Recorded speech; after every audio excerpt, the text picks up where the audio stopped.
I heard you say that if we want something and it's not coming, then we're not in alignment with it. Well, let's talk about what it is, because it is wanted and absence of what is wanted. And so you're in alignment with it. Just which part of it are you in alignment with? The coming or the holding it away? Yeah. Okay. Yes? Every subject is two subjects. Wanted and absence of it. So I feel blessed with a strong, healthy body, and I would like it to weigh about 35 pounds less. And I'm wondering if it's my lack of alignment with it being more trim, or am I letting the rascals in my life frustrate me, and that frustration is playing out in overeating? Well, it doesn't matter. It doesn't matter, but the image that you hold is usually what is at the basis of anything. And this is a very easy example, especially as it regards your physical body. It usually has your attention. Mm-hmm. It has your attention. And so whatever has your attention has your active vibration. And so you would know how much less than positive emotion you feel toward it, and how much positive emotion you feel toward it. In other words, it's just how much airtime you're giving it. And of course, it's a logical thing, isn't it, that when something is, and it's something that you see and you feel, that it's on your mind more. And so what you might do, Esther's been playing a game and she's having some success with it, where instead of thinking about what she's not going to eat, she's thinking about what she is going to eat. And there's something really nice about that. Also, eating for vitality, not for weight loss.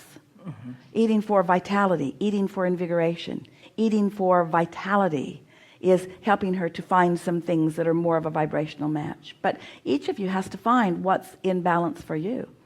You get what you think about, and what you are, where you stand in terms of bodily conditions, where you stand in terms of mental acuity, where you stand in terms of possessions or relationships.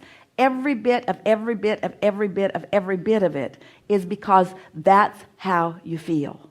In other words, you just cannot get around that. And so we wouldn't spend too much time trying to figure out the details of what I'm feeling. We would just focus on wanting to feel good on a myriad of subjects. And if you can get your attention off of that, how often have you, or have you known someone who had some issues in their life? Maybe it was money, maybe it was a job that wasn't pleasing them, maybe it was something to do with their body, and then they fall in love. And now they're in love, everything just starts lining up for them. Stuff they're not even thinking about. What are you doing? Are you eating differently? No, I'm not doing anything. I'm just in love. I'm just using this new person as my excuse to be in alignment with everything that's in my vortex. Mm-hmm.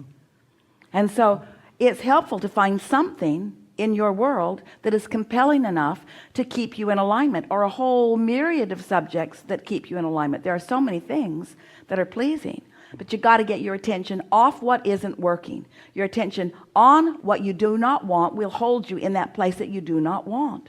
And your physical body will cooperate with your mood or attitude about it.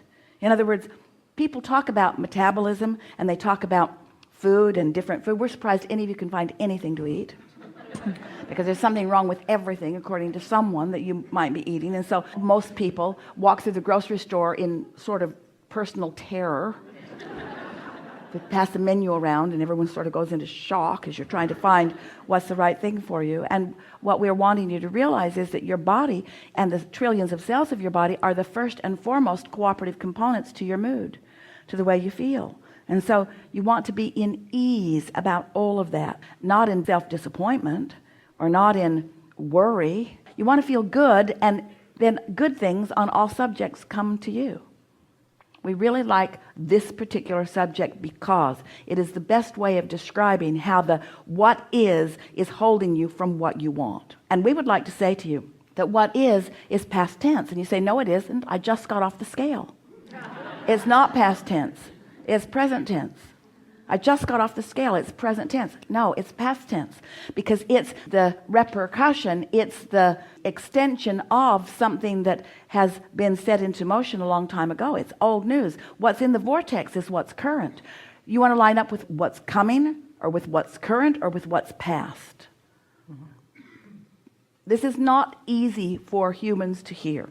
because you are reality oriented. You've got what is itis, because what is feels so real to you. The only reason that what is remains as what is because of the attention upon what is. The only reason.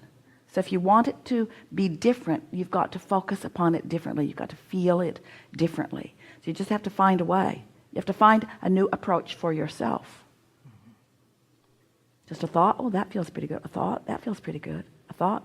And talk to no one about it, because no one is as disciplined as you are about what you want. No one can feel the synthesization of the vibration between where you are and what's in your vortex. No one can feel that. And so anytime you involve someone else in it, they're going to add clutter to your trail.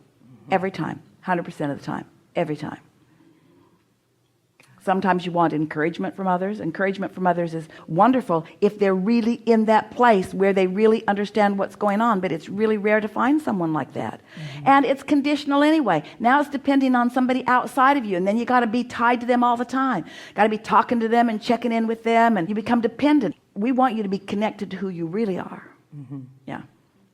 Thank you. Good? Yes, thank you so much. Yeah. Appreciate it.